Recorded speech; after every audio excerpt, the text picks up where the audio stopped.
Rest well, Janice. In this evening's edition of the Health Report, Shamela Mitchell explains what persons can do if or when someone they know is choking.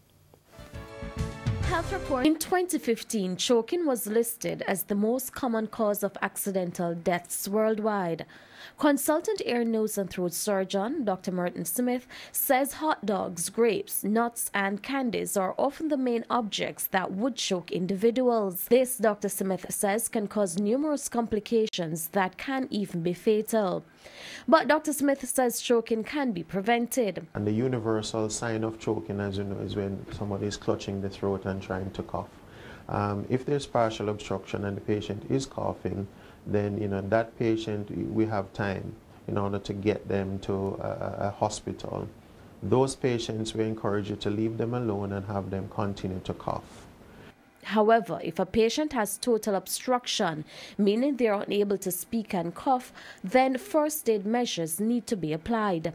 You clasp your hands around the patient, you make a fist just above the belly button, and then you encircle and grab with your other hand, and then you pull sharply upwards and backwards as if you're trying to lift the patient off the ground.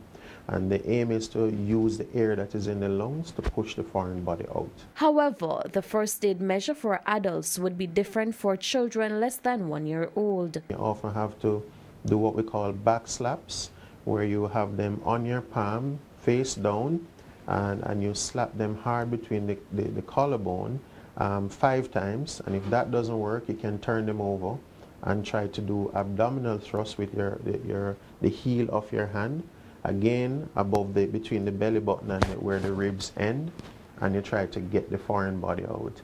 And you can alternate between the two while you're calling for help. Labels on toys should not be ignored. The doctor says if the label advises that the toy is not intended for children over the age of 3 years old, then it should not be purchased. Dr. Smith says this usually means that the toy is a choking hazard. Similarly, we don't advocate that you give young children under the age of 7 nuts. Certainly if you're going to give them nuts younger than that, you should be sitting right there and supervising them and watching them very carefully. The problem is that they are often chewing and playing, and their molars are not well developed at that stage, and their control of their swallowing passage is not well developed, so they're prone to choking. Adults should also take caution by avoid putting pins and needles in their mouths.